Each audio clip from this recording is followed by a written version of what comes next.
A very happy good afternoon to all New England Conservatory graduates 2019. Congratulations. Through your talents and hard work, you have brought yourselves to that part of life when the question is, what next?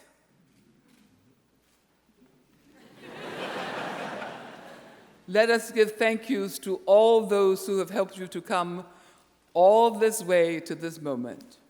Your parents and guardians, aunts and uncles, cousins, the lady across the road who would rather listen to you making music more than anything she knows.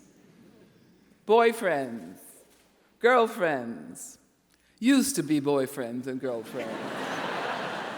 We thank you too. Those who kept your lodgings ready for your use, those who prepared all those meals, some of which were actually good,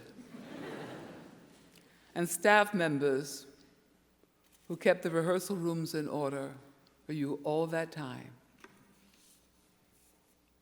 In a few words, all who helped to create this glorious day, your faculty, your special professors, the administrators, and those wise assistants who administer the administrators. You embarked your graduates on a completely new phase of life. What is next? Know that our hearts and hopes are right there with you as you honor and celebrate this brave passage. We are gathered together as one diverse family this afternoon. I would like to address you as a family, as a whole, because I fear that too often we are separated into groups that celebrate only one part of ourselves, and we need to experience this day together.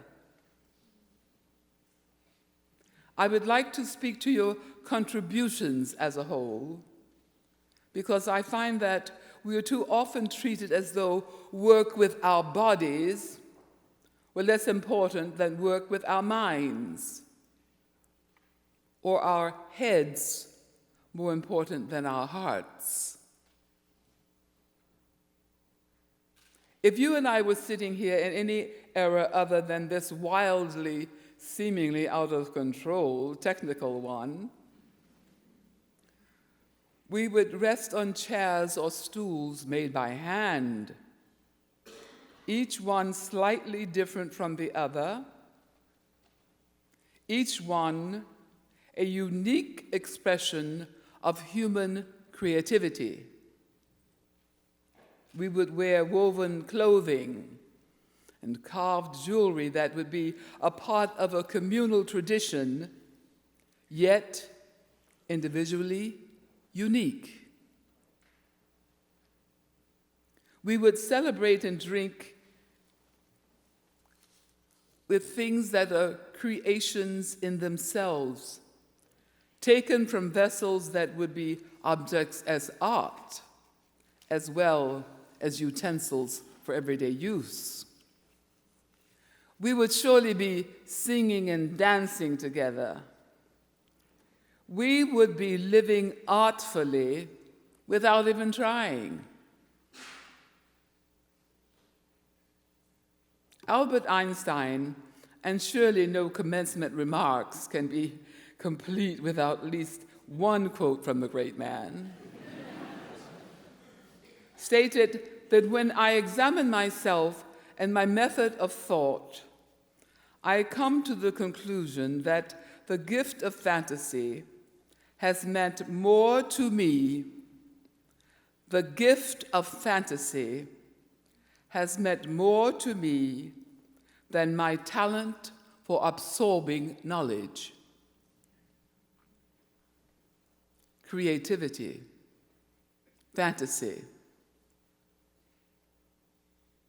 Now, if Einstein felt this way, I would encourage you, the class of 2019, with all the training and hard work that have gone into bringing you to this day, to raise your hands to the sky and rejoice in your own fantasies, your own creative spirits. You see, creativity equals self-knowledge.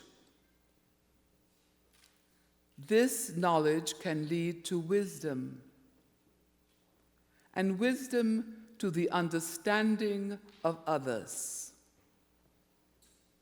And this understanding leads undoubtedly to tolerance. What could we need more in this world today than tolerance? My point here is that your chosen disciplines and your good fortune in having prepared for what is next in your life at a school renowned for its amazing number of artists covering the planet makes you qualified more than some to lead this world out of its malaise. Yes, celebrate your own creativity. Celebrate its wisdom. Celebrate all that is possible.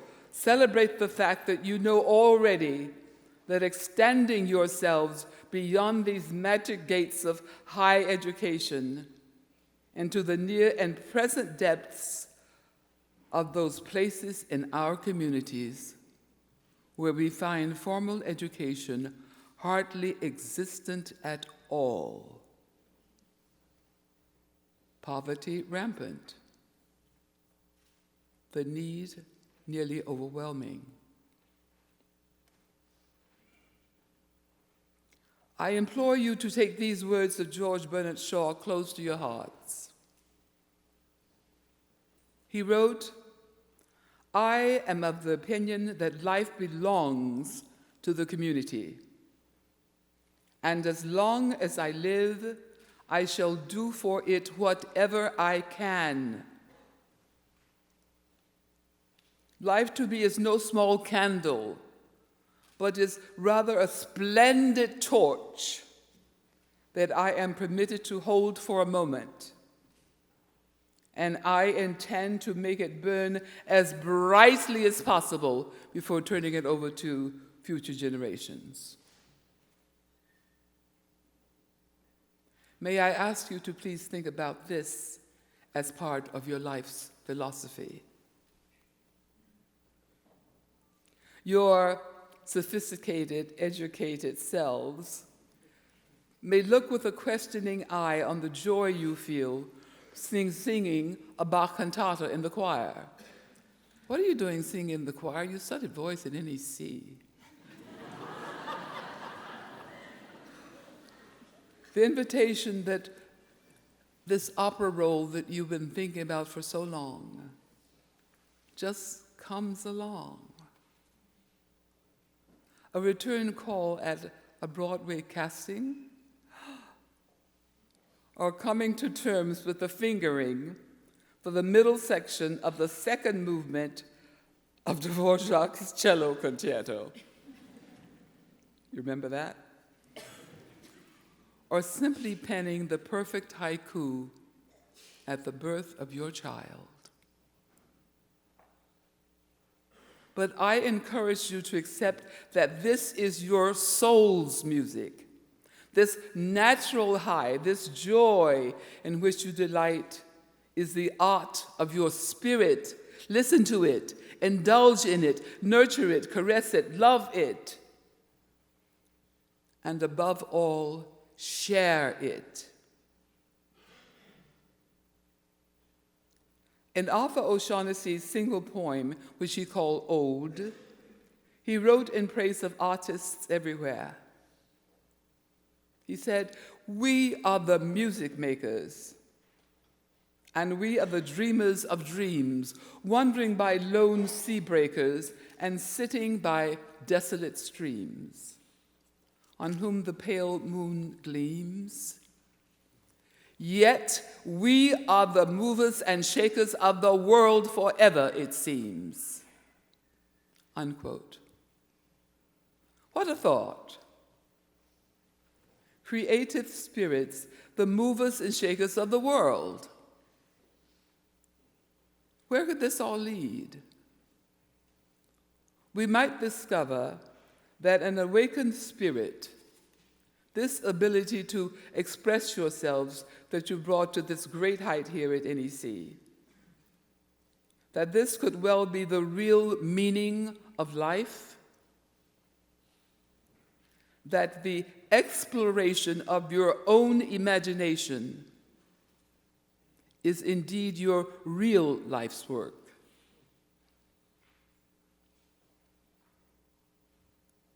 Please listen to the words of an unknown author which arrived in my inbox a few years ago. I wish the writer would make him or herself known to me. Allow me to offer you, dear graduates, this roadmap for the grand passage that you make today. Quote, "On the surface of the world right now, there is war and violence, and things seem dark. But calmly and quietly at the same time, something else is happening underground. An inner revolution is taking place, and certain ones of us are being called to a higher spirit. It is a silent revolution from the inside out. We are slowly creating a new world with the power of our minds and hearts. We follow with passion and joy our spiritual intelligence. We are dropping soft love bombs when no one is looking. Poems, music, hugs, photography, movies, kind words to a perfect stranger, smiles, dance, beautiful graphic art, random acts of kindness.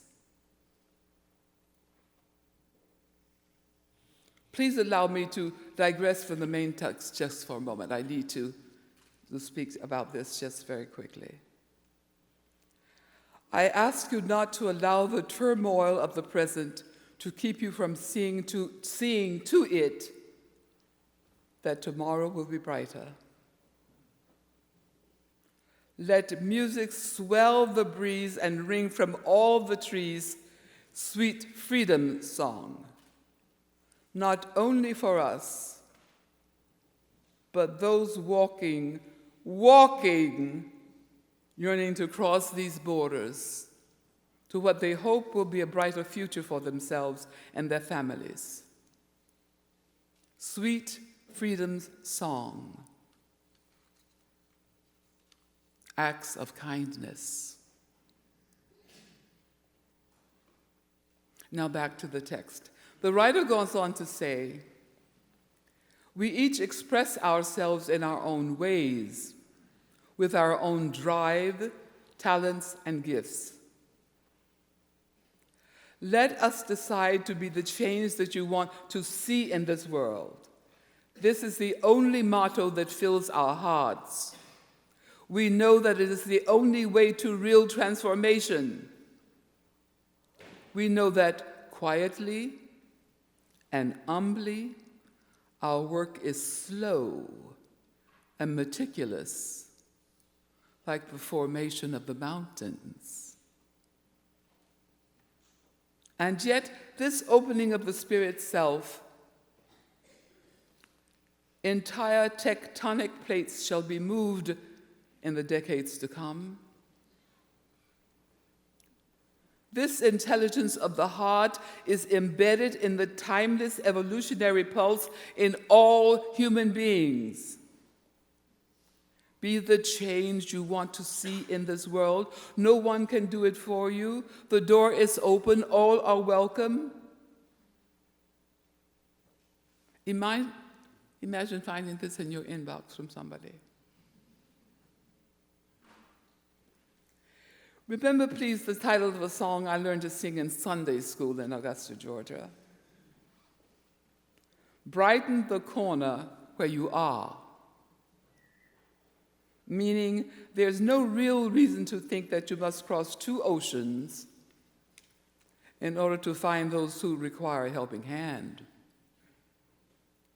a lift in spirit, children who need parentings, or neighborhoods lacking in the very things that should display our humanity. Brighten the corner where you are. I do not for one moment doubt your hearts are carrying, and that this envelops continents away from your immediate community. You are full citizens of this planet. Of course, your thoughts and actions march globally too. Someone said that public service, this offering of our better selves, is the dues we pay for the privilege of life. Should anyone be hungry in this world of plenty?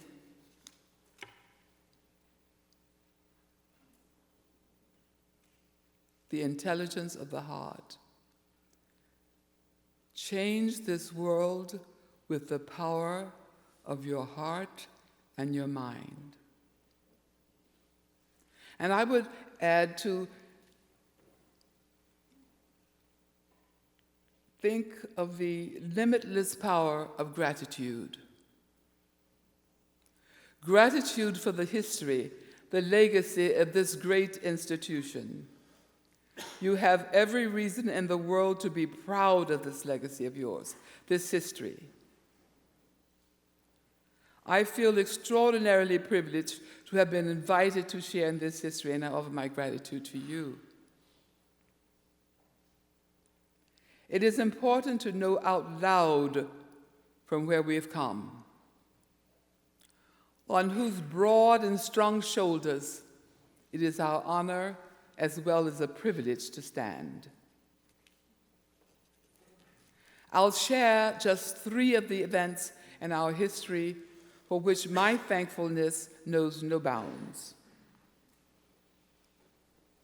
It happens that Carnegie Hall opened its doors on the 5th of May, 1891, and has just recently celebrated 126 years.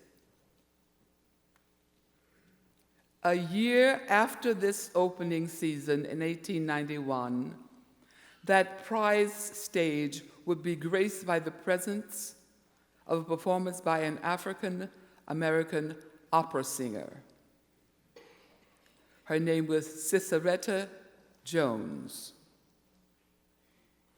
A voice so pure and beautiful that hers was compared most favorably to the reigning European soprano of the day, Adelina Patti. History, inclusion. But then you have the Daughters of the American Revolution in Washington, D.C., who, decades after this stunning debut by Miss Jones at Carnegie Hall, did not see fit to have the great Marian Anderson to sing on the concert stage of the era, which was Constitution Hall, which they owned and which they still own to this day.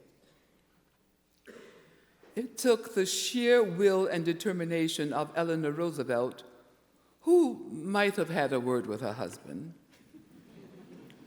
to turn this slight, this sign of prejudice and intolerance, to an historical moment, something that can be referred to as America's first protest concerts by a woman whose art and demeanor offered only serenity, her deep faith, and humility. Marian Anderson, Easter Sunday, 1939, on the steps of the Lincoln Memorial, not singing for a few thousand in Constitution Hall, but for tens of thousands surrounding the area and the reflecting pool. The very first words out of her mouth, out of that splendid throat, "My country, 'tis of thee, sweet land of liberty, of thee we sing." Her graciousness, my gratitude. The wonderful R.C. Davis happened to have been a freshman student at Howard University at that time, and I had the grand privilege of having him tell me of this momentous occasion, which he was there, right there, that it was cool. It was cool that morning. But the crowds were so huge, he said, all tight together, we kept warm and happy. The Metropolitan Opera House would still need more time for its wisdom to make an appearance. It was not until 1955 that an American opera singer appeared on the stage in a leading role. Again, Marian Anderson would be the one to open the door and turn on the lights so that those of us who would be privileged to follow in her wake would be able to see our paths more clearly.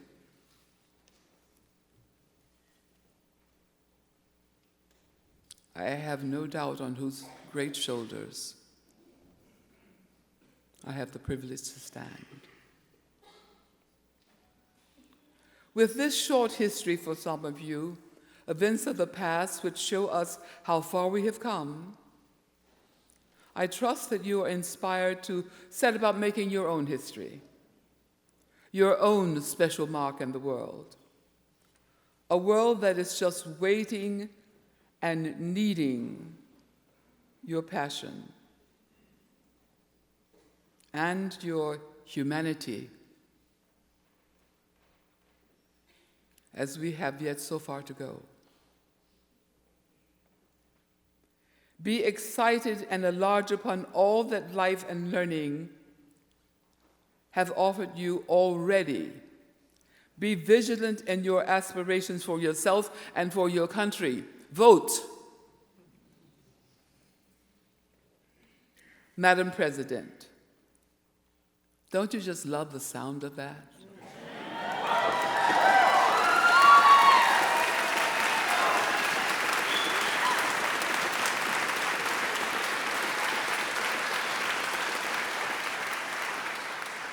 President Kalin, Dean, trustees, benefactors, supporters of this great institution,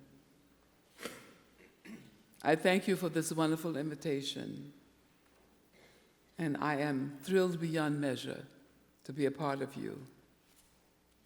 And lastly, may I ask you, the class of 2019, and on today's momentous occasion, that you take your academic aplomb and that score of Elgar's concerto and that opera score that you just can't wait to sing someplace. Take those things under one arm and with your other hand outstretched, offer to all comers the teachings of your heart and mind, this music of your soul, and imagine, if you will, the harmony this could bring to our world. Bon voyage.